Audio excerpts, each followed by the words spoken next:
নবী বিশ্ব নবী রাহমাতুল লিল আলামিন বলেন, সাহাবীরা রে ভালো করে একটা কথা জেনে নাও, ভালো করে একটা কথা বুঝে নাও, আল্লাহর তৈরি জাহান্নামের আগুনকে ভয় করো।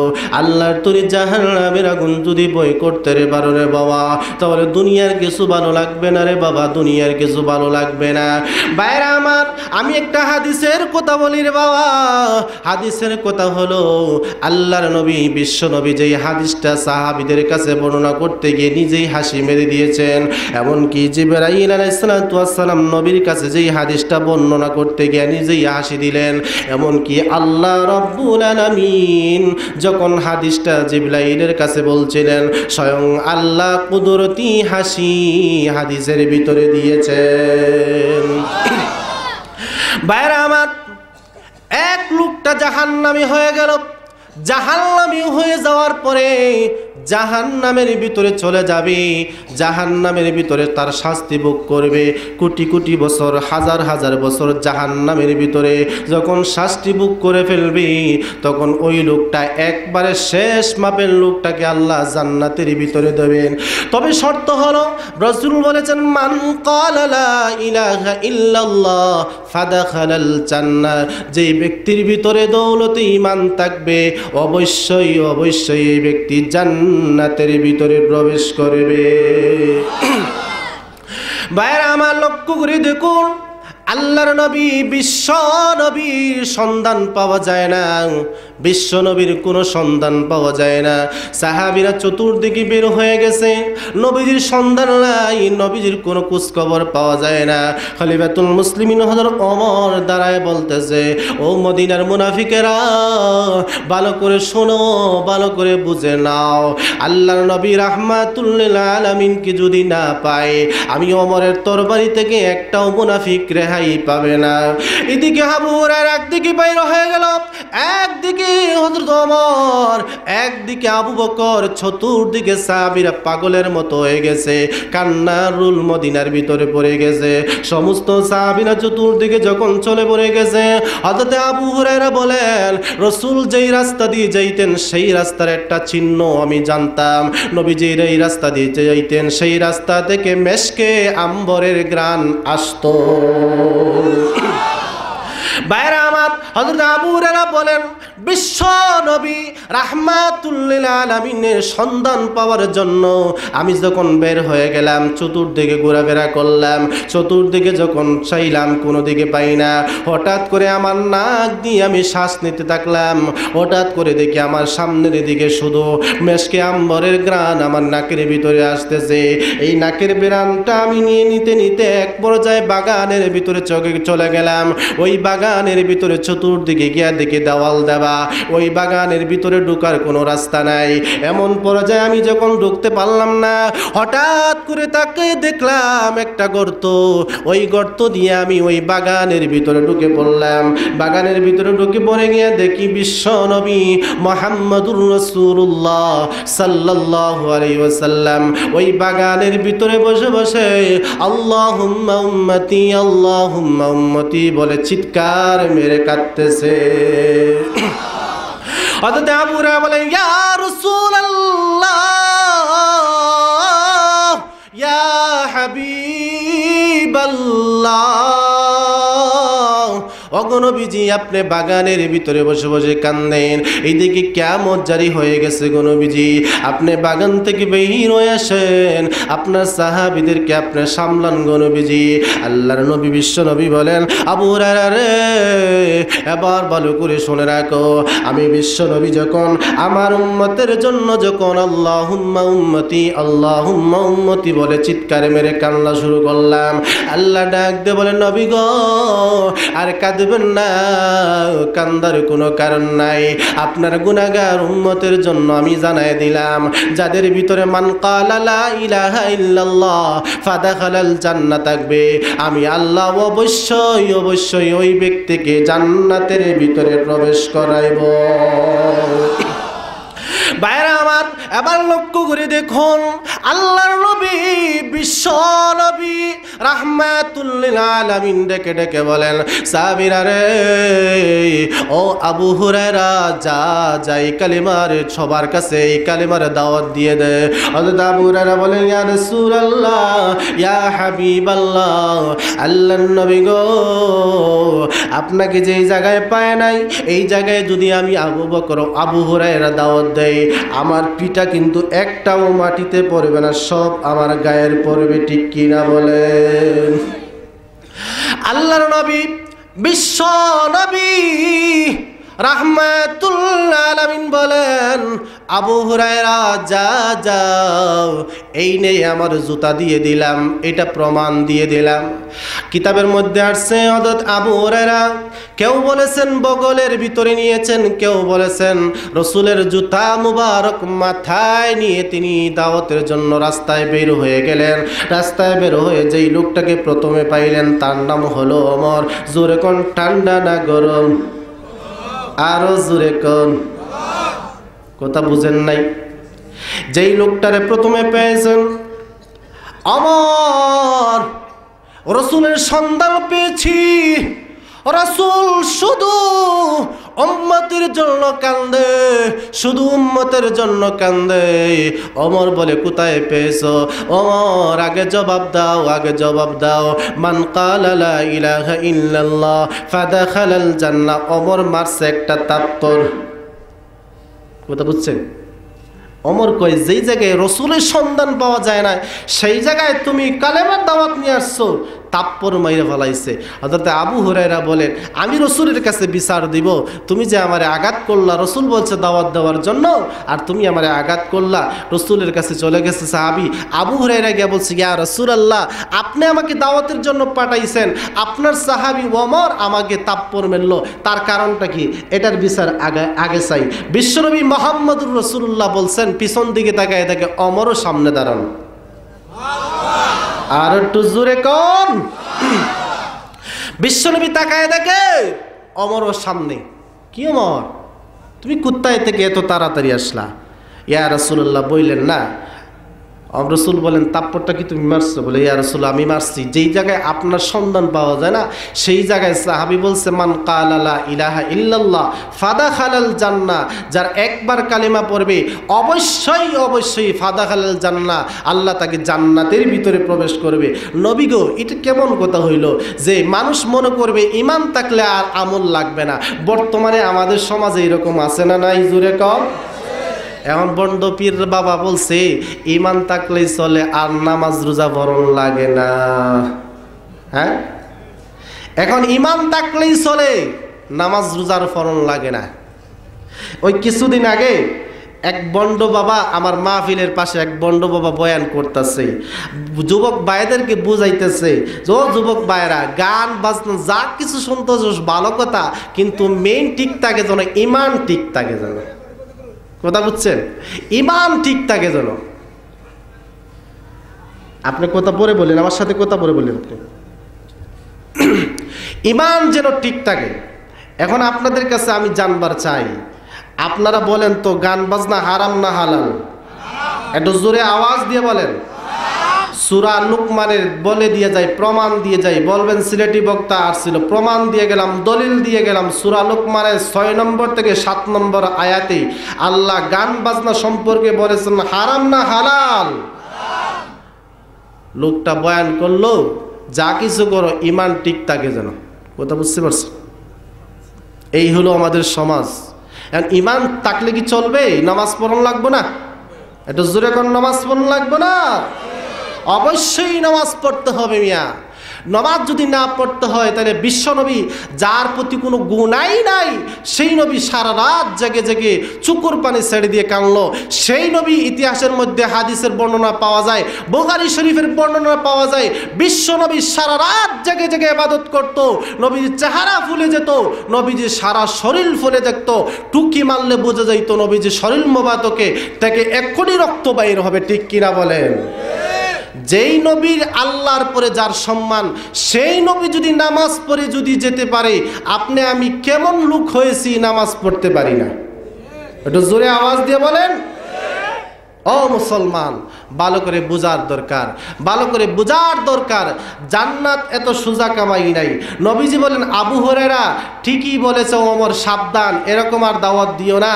এই জন্য নবীজি বলেছেন, আল্লাহ যাকে দিনের সহবত দান করেন, অবশ্যই যাকে ভালোই চান আল্লাহ দিনের বুঝ তাকে দান করেন। ঠিক কিনা বলেন? আর একটু জোরে কর ভাইরা আমার। এবার আসুন আলোচনার দিকে যাই। আল্লাহ তাআলা পবিত্র কোরআন শরীফের ভিতরে বলেন, আল্লা তাখাফু ওয়া লা তাহজানু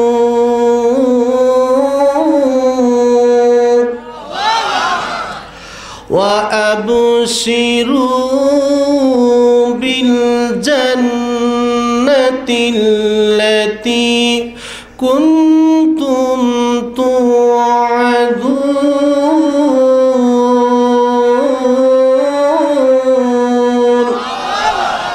আল্লাহ তাখাফু ওয়া লা তাহজানু, বান্দা তুমি ঈমান নিয়ে যদি কবরের ভিতরে যেতে পারো, আল্লাহ তাখাফু ওয়া লা তাহজানু, তোমার কোনো ভয় নাই, কোনো চিন্তা নাই। ওয়া আবশিরু বিল জান্নাহ, জান্নাতের সুসংবাদ শুনো। আর একটু জোরে। আল্লাহ কি বলেছেন? যদি ঈমান নিয়ে কবরে যেতে পারো, আমলে সালেহ নেক আমল নিয়ে যদি কবরে যেতে পারো, তোমার কোনো চিন্তা নাই, তোমার কোনো ভয় নাই, অবশ্যই তুমি আল্লাহর তৈরি জান্নাতের ভিতরে প্রবেশ করবে। সুবহানাল্লাহ। বাইরে আমার নবীর প্রিয় সাহাবী হযরত সালাবাতুল আনসারী রাদিয়াল্লাহু তাআলা নামে একজন সাহাবী ছিলেন। হযরত আব্দুর রহমান আউফ রাদিয়াল্লাহু, হযরত সাঈদ ইবনে আব্দুর রহমান রাদিয়াল্লাহু তাআলা, নবীজি দুইজনকে ভাই ভাই বানাই দিয়েছিলেন। তাবুকের যুদ্ধ বিশ্ব নবী রাহমাতুল লিল আলামিন ডেকে ডেকে বলেন, সাঈদ রে আমার সঙ্গে চলো জিহাদের ময়দানে। এবার সাঈদ তার সমস্ত দায় দায়িত্ব, ফ্যামিলির দেখাশোনার সমস্ত দায় দায়িত্ব হযরত সালাবাতুল আনসারী রাদিয়াল্লাহু তাআলাকে দিয়ে দিলেন। সালাবা রে, আমি জিহাদের ময়দানে চলে গেলাম, আমার সমস্ত ফ্যামিলির দায় দায়িত্ব তোর কাছে দিয়ে গেলাম। এবার জিহাদের ময়দানে যখন চলে গেছেন, বাইরা আমার জিহাদের ময়দানে চলে যাওয়ার পরে শয়তান ক্রমল তারা দিল, ঢুকা দিল। সালাবারে শুন, সাঈদের স্ত্রী বড় সুন্দরী, বিরাট বড় সুযোগ। এই সুবর্ণ সুযোগে যদি একটু হাত থেকে পর্দার ভিতরে যেতে পারিস, সাঈদের স্ত্রীর গায়ে যদি ধরতে পারিস, তাহলে তোর জীবনটা ধন্য হয়ে যাবে। যখন কুমন্ত্রণায় পড়ে গেল, শয়তানের কুমন্ত্রণায়, এবার নবীর সাহাবী শয়তানের ঢুকায় পড়ে গিয়া এবার পর্দার ভিতরে ঢুইকা যখন হাতটা ধরে ফেলেছে, হাত ধরার সঙ্গে সঙ্গে এবার সাঈদের স্ত্রী ডাক দে বলে, সালাবারে যেই হাতটা তুই ধরলে রে, তোর কি আল্লাহর জাহান্নামের ভয় নাই? ওই জাহান্নামের ভয় কি তুই করিস না? ওই জাহান্নামের ভয় কি তোর ভিতরে নাই? সালাবা বলে, আমি জাহান্নামের ভয় যখন আমার আসলো, জাহান্নামের ভয় যখন আমার ভিতরে এসে পড়লো, আমি হাত ছেড়ে দিয়া পাহাড়ের ভিতরে চলে গেলাম। পাহাড়ের ভিতরে গিয়ে শুরু কান্দে, আল্লাহ আমি গুনাহগার, তোমার নাম তো গফফার। আল্লাহ আমি গুনাহগার, তোমার নাম তো গফফার। আল্লাহ গো, মেহেরবানি করে আমার জিন্দেগির গুনাহগুলো মাফ করে দাও। বাইরে আমার সাঈদ ইবনে আব্দুর রহমান জিহাদের ময়দান থেকে যখন চলে আসলেন, জিহাদের ময়দান থেকে ফিরে আসলেন, আসার পরে দেখে ভাই সালাবা নাই। বিবির কাছে জানলেন, বিবিরে সালাবা কোথায়? সালাবা তো নাই, চলে গেছে পাহাড়ের ভিতরে। এইরকম ঘটনা করেছে, এইরকম ঘটনা করার কারণে এই অবস্থা হয়ে গেছে। এবার সাঈদ চতুর্দিকে তালাশ করলে পাহাড়ের ভিতরে গিয়া দেখে, সালাবারে মাথা উঠা আয় নবীজির কাছে, আয় নবীজির কাছে গিয়া তোর গুনার জন্য বলবে। আল্লাহর নবী তোর গুনার জন্য আল্লাহর দরবারে গুনার মাফের জন্য মাফ চাইবে, একটু তাড়াতাড়ি আয়। হযরত সাঈদ সালাবা ডাক দে বলে, ও ভাই সাঈদ শুনে রাখো, আমাকে যদি তুমি নিতে হয় তাহলে আমাকে অপমানিত গোলামে নিয়ে টেনে টেনে নিয়ে যাও, না হলে আল্লাহর কসম করে বলি ওই চেহারার কোনোদিন মদিনার লোককে দেখাবো না। ভাইরা আমার, এবার নবীর সাহাবী হযরত সালামাতুল আনসারী রাদিয়াল্লাহু তাআলা আনহু এবার ডাক দিয়ে বলেন, সাহাবারে আমাকে যদি নিতে হয় অপরিমিত গোলামের নিয়ে টেনে দাও। এবার বাধ্য হইয়া সাহাবার হাতে পায়ে রশি দিয়া বাইদা টেনে টেনে নিয়ে যায়। এবার যখন হযরত আবু বকর দরবারে যখন আসছে, বাড়ির সামনে আসছে, ডাক দিয়ে বলে আবু বকর, এবার ডাক দিয়ে বলে সাইদ রে আমাকে নিয়ে চলো আবু বকরের দরবারে। আবু বকরকে জিজ্ঞাসা করব আমার মতো নাফরমানকে মহান আল্লাহ মাফ দিবেন কিনা। হযরতে আবু বকর শুনে বলেন, সাহাবারে কেমন ভাবে এমন গুনাহ করলে, এমন নাফরমানি করলে যেই গুনার কারণে আল্লাহ নারাজ হয়ে গেছে, এই গুনার জন্য আল্লাহ ছাড়া কেউ মাফ দিতে পারবে না। আমার বাড়ি থেকে বের হয়ে যাও। রাস্তায় গিয়ে বলে, সাইদ রে আমাকে নিয়ে চলো ওমরের দরবারে। ওমরকে জিজ্ঞাসা করব আমার মতো নাফরমানকে মহান আল্লাহ মাফ দিবেন কিনা। খলিফাতুল মুসলিমিন ওমর ডাক দিয়ে বলেন, সাহাবারে তোর জিন্দেগির গুনাহ আল্লাহ মাফ দিবেন কিনা আমি জানি না, আমার বাড়ি থেকে বের হয়ে যাও। বাধ্য হয়ে চলে গেলেন হযরতে ওসমানের দরবারে। ওসমান ওই সময় এই কথা বলে দিলেন। এবার রাস্তায় গিয়ে বলে, সাইদ রে আমার ইচ্ছা ছিল সাহাবীদের মাধ্যমে আমার সমস্যা সমাধান করা, কিন্তু সাহাবীরা যখন আমার সমস্যা সমাধান করতে দিল না, বাধ্য হয়ে রাসূলের দরবারে চলে যেতে হয়। ভাইরা আমার, এবার বিশ্বনবী রাহমাতুল লিল আলামিনের দরবারে গিয়ে বলে, ইয়া রাসূলুল্লাহ ইয়া হাবিবাল্লাহ, আল্লাহর নবী গো আমি অনেক অন্যায় করেছি, অনেক অপরাধ করেছি গো নবীজি, মেহেরবানি করে আমার গুনার জন্য আল্লাহর দরবারে একটু মাফ চান না। আল্লাহর নবী ডাক দিয়ে বলেন, সাহাবারে কেমনি এমন গুনাহ করলে আমি তো কল্পনা করতে পারি না নবীর সাহাবী এরকম কাজ করতে পারলে। সাহাবা আমার বাড়ি থেকে তুমি বের হয়ে যাও। রাস্তায় গিয়ে ডাক দিয়ে বলে, সাইদ রে রশি ছেড়ে দে, এই চেহারা মদিনার আল্লুককে দেখাবো না, কারণ প্রমাণ হয়ে গেছে আমার মতো নাফরমান আসমানের জমিনের নিচে, আসমানের উপরে আমার মতো আর নাফরমান কেউ নাই। বাইরে আমার, এবার সালামাতুল আনসারী মেশ বলেছে, বাবা আমি ঘুরে ঘুরে দেখেছি সমস্ত সাহাবীরা তোমার প্রতি নারাজ হয়ে গেছে, সমস্ত সাহাবীরা তোমার প্রতি অসন্তুষ্ট, এমনকি বিশ্ব নবী রাহমাতুল লিল আলামিন তোমার প্রতি অসন্তুষ্ট হয়ে গেছেন, এমনকি আল্লাহ রাব্বুল আলামিন তোমার প্রতি অসন্তুষ্ট হয়ে গেছেন। আব্বা গো আমি তোমাকে জানায় দিলাম, যতদিন পর্যন্ত রাসূল খুশি না হবে, যতদিন পর্যন্ত আল্লাহ রাব্বুল আলামিন খুশি না হবে, যতদিন পর্যন্ত সাহাবীরা খুশি না হবে, খোদার কসম করে বলে দিলাম আমি তোমার মেয়ে আজ থেকে বাকি জিন্দেগির জন্য তোমাকে আব্বা বলে ডাকবো না। এবার সালাম চুকুর পানে ছেড়ে দিয়ে কাঁদলে আর বলে, প্রভু গো কি অন্যায় করেছিলাম গো প্রভু, জিনার কাজ তো করি নাই, শুধু হাতটা ধরেছিলাম, শয়তানের কুমন্ত্রণায় পড়ে এমন কাজ করেছিলাম। আল্লাহ তোমার জাহান্নামের ভয়ে তো আমি ফিরে আসছি গো আল্লাহ, আল্লাহ গো তুমি আমাকে মাফ করে দিতে পারো না? ওরে বাবা একটু খেয়াল করে শোনেন, ভালো করে বুঝেন, দেখেন একটু চক্ষুর পানি পড়ে কিনা। অনেক ওয়াজ তো জীবনে শুনেছেন রে বাবা, কালকে হয়তো মরণের ডাক আসতে পারে, এই জন্য আজকে জীবনের শেষ দিন মনে করে ভালো করে শুনে রাখেন রে বাবা। নবীর সাহাবী জাহান্নামের ভয়, জাহান্নামের ভয়, জাহান্নামের আগুনের ভয় করতে করতে হয়রান হয়ে গেছে নবীর সাহাবী।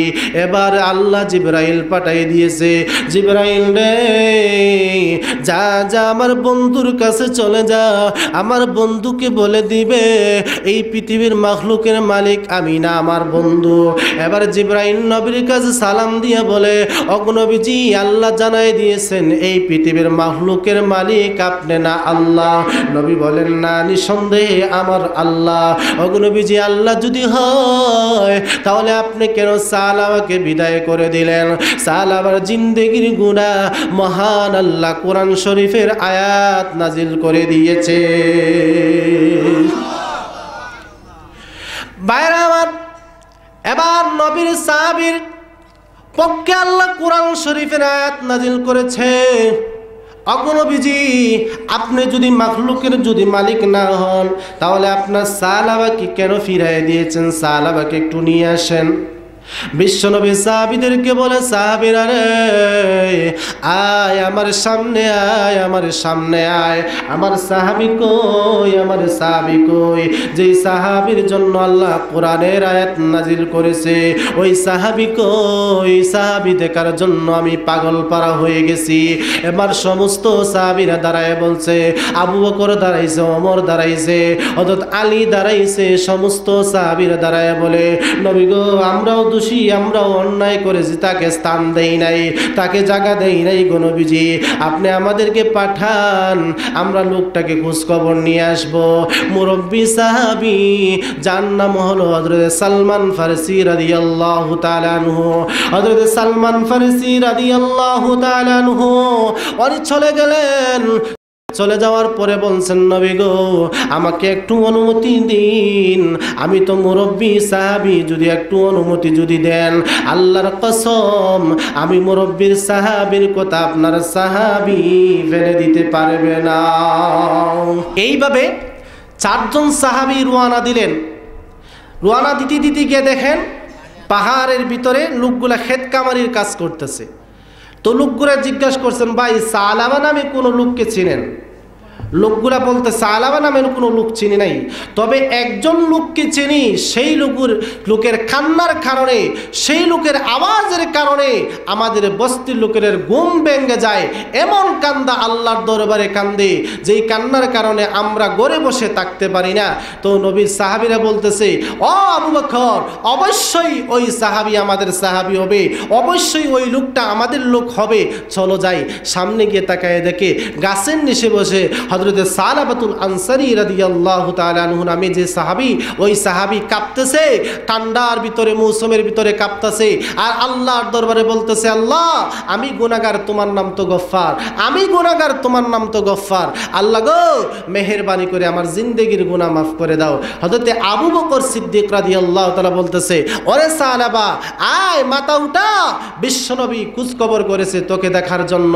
হযরত সালাবাতুল আনসারী রাদিয়াল্লাহু তাআলা নামে যেই সাহাবী বলতেছে, ও ভাই আবু বকর, অন্ধকারে চেনা যায় না, তবে বুঝতে পেরেছি তোমার আওয়াজের কারণে তুমি নবীর সাহাবী হযরত আবু বকর সিদ্দিক। শুনে রাখেন, তুমিও আমাকে বিদায় করে দিয়েছ, তোমার কাছেও আমি গিয়েছিলাম আমার গুনাহ মাফের জন্য, তুমি কিন্তু আমাকে স্থান দেও নাই। আজকে তোমার কথায় আমি আর মদিনায় যাব না। খলিফাতুল মুসলিমিন হযরত ওমর রাদিয়াল্লাহু তাআলা আনহু দাঁড়ায় বলতেছে, ও নবীর সাহাবী সালাবাতুল আনসারী, শোনো, আল্লাহর নবী, বিশ্ব নবীর কাছে আল্লাহ কোরআনের আয়াত নাজিল করেছে, আল্লাহ তোমার জিন্দেগির গুনাহ মাফ করে দিয়েছে। আর একটু জোরে কর, আল্লাহ জিন্দেগির গুনাহ মাফ করে দিয়েছে। তো বাইরে আমার বলতেছিলাম, নবীর সাহাবী মনে আছে তো? হ্যাঁ না, বইলে গেছেন আপনারা? নবীর সাহাবী খলিফাতুল মুসলিমিন হযরত ওমর বলতেছে, ও সালাবা, মাথা উঠাও, তোমার জিন্দেগির গুনাহ মহান আল্লাহ মাফ করে দিয়েছে। আল্লাহু আকবার, জোরে কর। যেমনে সাহাবী শুনছে আল্লাহ জিন্দেগির গুনাহ মাফ করে দিয়েছে, সাহাবী মাথা উঠায় বলে, আল্লাহ সত্যি রহমানুর রহিম, আল্লাহ সত্যি গফুরুর রহিম, মহান আল্লাহ আমার জিন্দেগির গুনাহ মাফ করে দিয়েছে। যেই মুহূর্তে সাহাবী বলছে, মাথা উঠাইয়া সাহাবীর সাথে যখন মদিনায় চলে আসছে, মদিনায় চলে আসার পরে এবার নবীজি বিলাল ফজরের আজান দিচ্ছে। ফজরের আজানের পরে এবার নবীজি যখন ফজরের নামাজের জামাত শুরু করেছে, বিশ্বনবী মুহাম্মদুর রাসূলুল্লাহ সাল্লাল্লাহু আলাইহি ওয়াসাল্লাম, এবার নবীজি যখন প্রথম রাকাতে সূরা তাকাসুর পড়ছে, আলহাকুমুত তাকাসুর হাত্তা, এমনি করে শোনা যায় একটা বিকট আওয়াজ। নবীজি যখন হাত্তা জুরতুমুল মাকাবির পড়েছেন, এমনি করে শোনা যায় আবার একটা বিকট আওয়াজ। নবীজি সালাম পিরাইয়া, দুদিকে সালাম পিরাইয়া বলছে, সাহাবীরা রে, কে এত বিকট আওয়াজ করলো? এমন আওয়াজ তো কোনোদিন শুনে নাই, আজকে এমন আওয়াজ কে করলো? নবীর সাহাবীরা পিছন দিকে তাকায় দেখে নবীর সাহাবী সালাবাতুল আনসারী নামে যে সাহাবী, ওই সাহাবী জমিনে পড়ে ঘোরাঘুরি করতেছে। নবীজিকে বলতেছে, নবীজি আপনার সাহাবী জমিনে পড়ে ঘোরাঘুরি করতেছে। বিশ্বনবী কাছে গিয়ে বললেন, আমার সাহাবীর ফুস আসে কিনা দেখো, মাথায় পানি দাও, হাতে পানি দাও, ফুস আসতে পারে। এবার একজন সাহাবী শেষ পরীক্ষা করলেন, যার নাম হল হযরতে সালমান ফারিসি রাদিয়াল্লাহু তাআলা আনহু। নবীর উম্মতের মধ্যে উনি সবচাইতে বেশি, হাদিসের মধ্যে পাওয়া যায় সাহাবীদের মধ্যে সবচাইতে বেশি হায়াত লম্বা পেরেছেন। উনি যখন ইসলাম গ্রহণ করেছিলেন ওনার বয়স ছিল 120, যখন মৃত্যুবরণ করেছিলেন তখন তার বয়স ছিল 350 বছর। সুবহানাল্লাহ কইতেন না? 350 বছর এখন কি লোক বাঁচে? ও মা, 63 বছরই বাঁচে না, ঠিক কিনা বলেন? তাহলে এই লোকটার হায়াত এত লম্বা আল্লাহ দিয়েছিল, সুবহানাল্লাহ।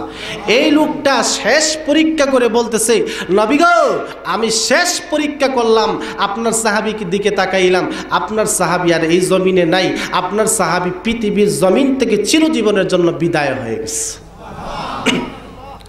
এবার নবীর সাহাবী ওই যে সালাবার মেয়ে খামসানা রাদিয়াল্লাহু তাআলা আনহা দৌড়াই এসে বাবার পায়ের মধ্যে বলছে, আব্বা আমি তো অন্যায় করে বলেছিলাম, আমি তো ওয়াদা করেছিলাম তুমি যদি আল্লাহকে খুশি না করো, রসুলকে খুশি না করো, এমনকি সাহাবীদেরকে খুশি না করো, তোমাকে আমি আব্বা বলে ডাকবো না। আহারে আমি যে আমার আব্বা হারাইলাম, আমি আজ থেকে কাকে আব্বা বলে ডাকবো? আব্বা গো আমি যে অন্যায় করে ফেলেছি, অপরাধ করে ফেলেছি। বিশ্বনবী তার কান্না দেখে সহ্য করতে পারলেন না, বললেন, খামসানা আর কান্দিস না, তোর কান্নার কারণে আমার বুকে ব্যথা হয়। ও খামসানা, তোমার আব্বা পৃথিবী থেকে বিদায় হয়ে গেছে, কি হইল? আমি বিশ্বনবী তো বিদায় হয় নাই, আজ থেকে বাকি জিন্দেগির জন্য আমি মুহাম্মদুর রাসূলুল্লাহ তোমার আব্বা হয়ে গেলাম। আরো জোরে কোন চিন্তা আছে মুহাম্মদ আব্বা হইলে? বিশ্বনবী হাদিসের মধ্যে আসছে, বাবা বিশ্বনবী হলেন আমাদের রুহানি বাবা। কি বাবা? রোহানি বাবা। এবার যখন নবীজি জানাজার ব্যবস্থা করলেন, কমপ্লিট সব কিছু হয়ে গেল, এবার নবীর সাহাবীকে নিয়ে কবরস্থানে নিয়ে যাবেন। এই মুহূর্তে খালিফাতুল মুসলিমিন হযরত ওমর তাকায় দেখে বিশ্বনবী পাও উকি দিয়ে আটে। উকি বুঝেন তো? ওকে বুঝেন না? আঙ্গুলটা উঁচু করে আটে, জমিনে ফালায় না, খুব কষ্ট করে নবীজি হাঁটতেছে। খালিফাতুল মুসলিমিন হযরত ওমর বলে, ইয়া রাসূলুল্লাহ, ইয়া হাবিবাল্লাহ, আপনি জমিনের ভিতরে এত কষ্ট করে কেন হাঁটেন? জমিনে তো জায়গার অভাব নাই, এই জমিনের ভিতরে আল্লাহ এত প্রশস্ত করে দিয়েছে, আপনি এত কষ্ট করে কেন হাঁটেন গো নবীজি? পাওটা জমিনে কেন পালান না কেন? বিশ্বনবী মুহাম্মদুর রাসূলুল্লাহ সাল্লাল্লাহু আলাইহি ওয়াসাল্লাম বলেন, ও আমার শোনো, আমার সাহাবীকে আল্লাহ এমনভাবে কবুল করেছে, আমার সাহাবীকে আল্লাহ এমনভাবে মাফ করেছে, আমার সাহাবীর জন্য আল্লাহ আকাশ থেকে এত রহমতের ফেরেশতা ওই জমিনের ভিতরে, ওই এলাকার ভিতরে পাঠিয়ে দিয়েছে, যার কারণে আমি বিশ্বনবী আমার গুড়া পাউটা জমিনে ফেলবো, এতটুকু জায়গা এই এলাকার এই জমিনের ভিতরে খালি নাই। আর জোরে কোন? ও মুসলমান, কিসের মুসলমান হয়েছেন? গুনাহ করার যোগ্যতা তো আল্লাহ অবশ্যই আপনার আমার ভিতরে দিছে, ঠিক কিনা বলেন? কিন্তু নবীর সাহাবী জাহান্নামের ভয় কিসের ভয় দেখেন, কি জাহান্নামের ভয়। ভাইরা আমার, এবার আসুন, জান্নাতের ভিতরে যা চাইবেন সব পাইবেন, কিন্তু দুনিয়াতে যা চাইবেন তা পাইবেন? জোরে কোন পাইবেন? দুনিয়াতে সুখ সবসময় থাকবো, দুঃখ আর পাবে না এমন কথা নয়। দুনিয়াতে যা চাইমু তা পাইমু না, 5 তলা বিল্ডিং পাবো না, পাবো নাকি? হ্যাঁ, যে জান্নাতের জন্য এত কষ্ট সাহাবীরা করেছে, নবীজি হাদিসের ভাষায় বলেছে, জিবরাইল আলাইহিস সালাতু ওয়াস সালামের 600 নূরের পাকা ডানা আছে, ওই পাকা দিয়া ওই জান্নাতুল ফেরদাউসের মাঠের ভিতরে একটা মাঠের নাম হলো নাজির, ওই নাজিরের ভিতরে 600 নূরের ডানা দিয়া, যে 600 নূরের ডানা বিছাইলে পৃথিবীর এক প্রান্ত থেকে আরেক প্রান্ত পর্যন্ত লাগান পায়। কিন্তু হযরত জিবরাইল আলাইহিস সালাতু ওয়াস সালাম নবীকে বলছে, নবী গো আমি আমার 600 নূরের ডানা দিয়া ওই জান্নাতের ভিতরে, জান্নাতুল ফেরদাউসের ভিতরে আমি 70,000 বার আমি শুধু আমার পাকা উঠাইলাম নামাইলাম, এরপরও জান্নাতের কোনো কোন কিনার পাইলাম না। আর জোরে কর। নবীজি বর্ণনা দিয়েছেন জান্নাতুল ফেরদাউসের, এটা নামতেছে কে? নবীজি বর্ণনা দিতেছে জান্নাতুল ফেরদাউসের কমপক্ষে নিম্নে হবে 100 তলা। নিম্নে কয়শো তলা? নিম্নে 100 তলা। আর উপরে হবে 6666 তলা। সুবহানাল্লাহ কইতেন না? উপরে কয় হাজার? 6666 তালা। আরে ভাই 6666 তালা। আপনাদের ঢাকার মধ্যে গিয়া মতিঝিল গুলশানের ভিতরে যে 35 তলা বিল্ডিং দেখে, জোরে কোন ঠিক কিনা? আরো জোরে কোন? বেটা শেষ নাই, মাতানি বিল্ডিং এ বাইঙ্গে মাথার মধ্যে পড়ে যায়। কথা বুঝেন না? আর আপনি 6666 তালা কেমনে দেখবেন? সুবহানাল্লাহ। এটা আমার মুখের কথা না, হাদিসের কথা। কথা বুঝছেন? নিম্নে 100 তালা, উপরে 6666 তালা। ওই তালা যাইতে চান আপনারা? যাইতে চান? তাহলে 2টা আমল করতে হবে। 1 নম্বর ঈমান, 2 নম্বর নেক আমল। ওই 2টা বিষয় নিয়ে যদি যেতে পারেন, খোদার কসম আল্লাহ বলেছে বান্দা তোমার জন্য আল্লাহর তৈরি জান্নাত আমি আল্লাহ রিজার্ভ করে দিলাম। বাইরে আমার, এবার জান্নাতের ভিতরে ওই যে প্রথমে বলছিলাম, আপনাদের স্মরণ আছে কিনা জানি না, জান্নাতের ভিতরে সর্বনিম্নে সর্বশেষে যে লোকটা জান্নাতের ভিতরে প্রবেশ করবে, দেখেন আল্লাহর সাথে কীরকম চালাকিতে করে জান্নাতের ভিতরে প্রবেশ করে। এই হাদিসটা নবীজি সাহাবীদের কাছে বর্ণনা করতে নবীজিও হাসি দিছে, এবং কি আল্লাহ জিব্রাইলের কাছে হাদিসটা বর্ণনা করতে আল্লাহও নিজে হাসি দিছে। তাইলে মনে হয় এই হাদিসটা শোনার আগে মনে হইতেছে খুব হাসির হাদিস হইব। একটু জোরে কন।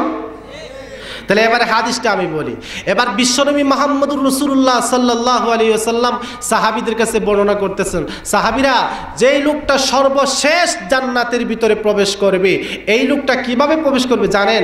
জাহান্নামের ভিতর থেকে আওয়াজ আসবে, ইয়া হান্নানু ইয়া মান্নান। এবার আল্লাহর দয়া লাগবে, মায়া লাগবে, আল্লাহ জিব্রাইলকে পাঠাইব, ও জিব্রাইল যাও জাহান্নামের ভিতরে একটু দেখে আসো গিয়া, জাহান্নামের ভিতরে কোন বান্দা যেন বিপদে পড়ে আমাকে ডাকতেছে, একটু দেখে আসো। জিব্রাইল আলাইহিস সালাতু ওয়াস সালাম জাহান্নামের ভিতরে যাবেন, গিয়া দেখবেন কোনো কিছু নাই, কিছু পাওয়া যায় না। আয়েশা আল্লাহর কাছে বলবেন, আল্লাহ জাহান্নামের ভিতরে দিলা, কোন লোকে যেন ডাকতেছে, আমি তো লোক খুঁজে পাইলাম না। আল্লাহ বলবেন তুমি পাইবা না, বের হয়ে আসো। জিব্রাইল আলাইহিস সালাতু ওয়াস সালাম যখন বের হয়ে আসবেন, আল্লাহ তার কুদরতি হাত ঢুকাবেন জাহান্নামের ভিতরে, ঢুকাইয়া আল্লাহ কুদরতি হাত দিয়া ওই জাহান্নামের ভিতরে যেই লোকটা ছিল, মানুষের অস্তিত্ব নাই, জ্বলতে জ্বলতে কয়লা হয়ে গেছে, আংরা হয়ে গেছে, ওই আংরাটা আল্লাহ বাহির করে নিয়ে আসবেন। ওই আংরাটা আল্লাহ বাহির করে জাহান্নামের ভিতর থেকে নিয়ে আসবেন। কিতাবের মধ্যে আসছে ওই আংরাটা নিয়ে আসার পরে আবে হায়াতের পানি দিয়ে আল্লাহ দৌত করে মানুষের জীবন, মানুষের আত্মা ওই মানুষটার ভিতরে দিবেন। তখন আল্লাহ বলবেন, বান্দারে আমারে ডাকসলে কি এর লাগিয়া? বান্দা বলবে, আল্লাহ তোমার দয়ার আর মায়ের কাঙ্গাল, আল্লাহ তুমি তো বলেছো বান্দা ইমান ডাকলেই জান্নাত দিবা। আল্লাহ গো আমার তো এত বড় সাহস নাই, আমি জান্নাত বলতে পারি নাই, আমার জান্নাতটা দিয়ে দেন, কারণ এমন ফুজি আমার নাই। আল্লাহ গো যেহেতু তুমি জাহান্নামে রাখছো, আমারে একটু দয়া কইরা মেহেরবানি কইরা জাহান্নাম থেকে বাহির করে জাহান্নামের দরজার পাশে রেখে দিলে তো ভালো হইতো। কথা বুঝছেন? জাহান্নাম থেকে বাইর কইরা জাহান্নামের দরজার পাশেই দিলে ভালো হইতো। তোমার নাম তো রহমান, আল্লাহর দয়া হবে, মায়া হবে। আল্লাহ বলছে, ঠিক আছে বান্দা তোর কথা মানলাম, তবে ওয়াদা কর, আর আমার কাছে কিছু চাইবে না, ওয়াদা কর। আল্লাহ ঠিক আছে আমি ওয়াদা করলাম, আর আপনার কাছে আমি কিছুই চাইব না। আল্লাহ বলতে, ঠিক আছে ওয়াদা করছেন তো? মানুষের ওয়াদার কত ঠিক থাকে, ঠিক কিনা বলে? আল্লাহর সাথে বেটা ওয়াদা করতেছে, এটা বুঝে ঠিক থাকবো। হ্যাঁ, এবার আল্লাহর কাছে ওয়াদা করে আসছে, কিছুক্ষণ পরে শোনা যায় বান্দা আবার বলতেছে, ইয়া হান্নানু ইয়া মান্নান। আল্লাহ কই বান্দা আবার ডাক দিল কি আমারে? এবার আল্লাহ আবার জাহান্নামের ভিতরে যাবে, গিয়া বলে, কিরে বান্দা তুই আমারে ডাক দিছত কে? আল্লাহ তোমার নাম তো রহমান, তোমার নাম তো রহিম। আল্লাহ তুমি তো চাইলে আমারে জাহান্নাম থেকে বার করবার কথা কই না আমি, তুমি আমার একটু দয়া কইরা মেহেরবানি কইরা আমারে ওই জাহান্নামের ভিতরের দরজা থেকে বাহিরের দরজা একটু বসাই দিলে ভালো হইত। সুবহানাল্লাহ, একটু জোরে কর। কিরকম চালাকিতে করে আল্লাহর সাথে। আল্লাহ কইব, বান্দারে বুঝলাম তো তোর কথা, কিন্তু তুই আমার সাথে ওয়াদা দিলে আর কিছু চাইবে না, তাহলে আবার ওয়াদা কেন পরিবর্তন করছ? আল্লাহ তোমার দয়ার কাঙ্গাল আমি। কিসের কাঙ্গাল? দয়ার কাঙ্গাল। এবার নবীজি হাদিসের মধ্যে বলছেন, এবার আল্লাহ বলবেন ঠিক আছে তোরে জাহান্নামের বাহিরের দরজায় বসাইয়ে দিলাম, খবরদার তুই আমার সাথে আর কিছু চাইস না, ওয়াদা কর আর কিছু চাইবে না। কয় আল্লাহ ঠিকই ওয়াদা করলাম, আর কিছু চাইবো না তোমার কাছে, দেখিস তুই আর কোনো কিছু চাইস না। এবার জাহান্নামের বাহিরে দরজায় বসাইয়ে দিছে। কিছুক্ষণ পরে আবার সামনের দিকে তাকায় দেখছে জান্নাতের গেট দেখা যায়, জান্নাতের গেট। কথা বুঝেন না? জান্নাতের গেট দেখছে, একটু পরে শুরু করছে ইয়া হান্নানু ইয়া মান্নান। আল্লাহর দয়া কিরকম দেখেন বাইরা, হাদিসের কথা, আমার মুখের বানানো কথা না। এবার আল্লাহ ডাক দিয়ে বলে বান্দারে কি হয়েছে, কে লাগে ডাক দিয়েছিল? আল্লাহ আমার তো এত সাহস নাই তোমারে বলবার, আমার এদের জান্নাতের গেইটে নিয়ে যাও। আল্লাহ যদি দয়া কইরা মেহেরবানি কইরা যদি ওই জান্নাতের গেইটের একটু দারোয়ান হিসাবে যদি রাখতেন ভালো হতো। একটু জোরে কর না, জোরে কর, একটু দয়া করিয়া, আমি তোমার দয়ার কাঙ্গাল। আল্লাহ বলছে বান্দা তুই যে ওয়াদা করলে বারবার ওয়াদা করস, বারবার ওয়াদা খেলাফ করস, তার কারণ কি রে বান্দা? কয় আল্লাহ আর আমি তোমার কাছে বলতেছি, সিলিন্ডার করতেছি, দয়া করে মেহেরবানি করে আমি আর তোমার কাছে কিছু চাইব না, একটু দয়া করে আমারে ওই জান্নাতের গেটের দারোয়ান বানাইয়া দাও আমারে। আল্লাহ কইল বান্দা যা, আমার নাম যেহেতু রহমান রহিম, আমার নাম যা, আমি আল্লাহ তোর জান্নাতের গেটের দারোয়ান বানাইয়া দিলাম। সুবহানাল্লাহ। ভাইরা আমার, এবার জান্নাতের দরজা আল্লাহ আসলে তার নিয়ামত দেখাইব। এবার জান্নাতের পাটটা খুলতে সময় যে হাওয়াটা পেয়েছিল, যে বাতাসটা পেয়েছিল, ওই বাতাসের ফাঁক দিয়া জান্নাতের ভিতরে যে নিয়ামত দেখছিল, বান্দা পাগল হয়ে গেছে নিয়ামতের জন্য। একটু পরেই আল্লাহকে ডাক দিয়ে বলে ইয়া হান্নানু ইয়া মান্নান। আল্লাহ বলে বান্দারে আবার ডাকছত কেন? কয় আল্লাহ এবার কিন্তু তোমার কাছে আমার শেষ ওয়াদা, আর আমি ওয়াদা ভঙ্গ করব। আল্লাহ কই কতবার তুই যে ওয়াদা করলে আর কতবার যে ওয়াদা ভঙ্গ করলে। সুবহানাল্লাহ। আরে বান্দা কি চাস তুই বল? কয় না আল্লাহ আমার তো এত সাহস নাই, আমার তো আমল নাই, তোমার যে বলবো ডাইরেক্ট আমার জান্নাতে দিয়ে যাও। আসলে চালাকিতে কইরা কইরা জান্নাতে যাইতাছে, হ্যাঁ, আর ডাইরেক্ট কইতাছে না আল্লাহরে যে আল্লাহ আমার জান্নাত দিয়ে দাও। আল্লাহ যদি আবার রাগ করে না, কি চালাক দেখেন। আল্লাহু আকবার। নবীজি হাদিসটাও আমি বলতেছি, আপনারাও হাসতেছেন, এই হাসির মধ্যে সুন্নত পালন হচ্ছে। আলিম উলামার এখানে আসেনটা নবীজি হাসির হাদিস বলেছেন। এই হাদিসের নাম কি? হাসির হাদিস। মুসলমানের ভিতরে, ইসলামের ভিতরে হাসি আছে, কৌতুক আছে, তবে ইসলামের মতো হতে হবে। ইসলামের বাহিরে কোনো হাদিসের মধ্যে সমর্থন করে না, ঠিক কিনা বলেন? ইসলামের মতো হতে হবে। এবার বাইরা, এবার সাহাবী যখন বলছে এই জান্নাতের ভিতরে আল্লাহ আমারে দিয়ে দাও, এমন কথা বলতে পারি না। আল্লাহ তুমি যখন জান্নাতের গেটটা লাগাইতে সময় দেখছিলাম একটু হাওয়া দিয়া, একটু জান্নাতের ভিতরে নিয়ামত দেখছিলাম, আমি তো পাগল হয়ে গেছি। আল্লাহ জান্নাতে একটু ঢুকার সুযোগটা যদি আমারে দিতা, একটু ঢুকার। আল্লাহ কই বান্দা তুই তো খালি মিথ্যা কথা বলস, কত মিথ্যা কথা বইলে বইলে আর জান্নাত পর্যন্ত ইয়ে পড়ছ। কত যে মিথ্যা কথা বললে বান্দা, জান্নাত পর্যন্ত আয়া পড়ছ। এবার চাস তুই জান্নাতে, তাইলে ভালো করে ওয়াদা কর, আর কিছু আমার কাছে চাইবে না। বলো আল্লাহ ঠিকই, আমি আর কিছু তোমার কাছে চাইব না। তুমি যদি এবার আমার যদি জান্নাতটা দেখাই নাও, অবশ্যই তোমার কথা আমি পালন করব। খোদার কসম করে বলতেছি, আমি আর তোমার কথা অন্যায় করব না, তোমার কথার মধ্যে আমি সাড়া দিব, আমার ওয়াদাটা আমি পূরণ করব। আল্লাহ কয় ঠিক আছে যা, আমি তোরে দিলাম। বান্দা যখন গেছে আর পিছন দিয়ে তাকায় না, বাপরে বাপরে দূর মারছে একবারে জান্নাতের ভিতরে। আল্লাহ কয় তাম, আর সামনে বাড়িস না, তাম। আমার সাথে ওয়াদা দিয়েছিলে জান্নাত দেখবে আর বাহির হবে। এবার বান্দা কি কয় শোনেন, কয় আল্লাহ তুমি তো কোরআনের মধ্যে বলছিলা বান্দারে একবার জান্নাতে ঢুকাইলে আর বাইর করবা না, তাহলে তুমি আমার কি বাইর করে দিবার চাও? একটু জোরে কোন সুবহানাল্লাহ। আল্লাহ তুমি কি আমারে বাইর করে দিবার চাও? আল্লাহ কই কি কই রে? ও আল্লাহ তুমি তো ওয়াদা করছিলা। কয় আমি আবার তোর সাথে কবে ওয়াদা করলাম? তুই তো আমার সাথে ওয়াদা করলে খালি ওয়াদা খেলাফ করস, আর এবার কস আমি ওয়াদা করছি। কয় আল্লাহ আমার সাথে ওয়াদা না করলে কোরআনে তুমি ওয়াদা করছো না জান্নাতে একবার ঢুকাইলে আর বাইর করবা না, ঠিক কিনা বলেন? যারা জান্নাতে একবার ঢুকবে আর বাহির হবে, বাইর হবে না।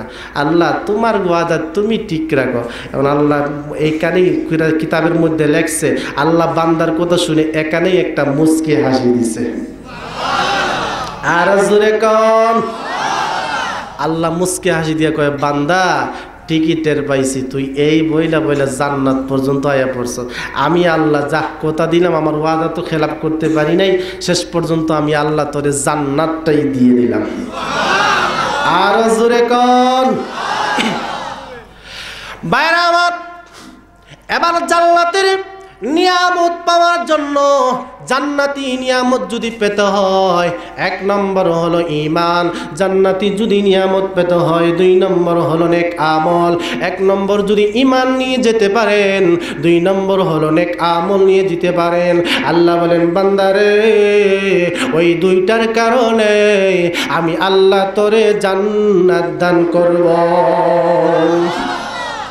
বাইরে আমার লক্ষ্য করে দেখুন, এবার নবীর সাহাবী হযরত আব্দুল্লাহ ইবনে উবাই ইবনে সুলুল নবীর ইতাআত করত, নবীকে ভালোবাসতো, নবীকে অনেক সম্মান করত, ইজ্জত করত।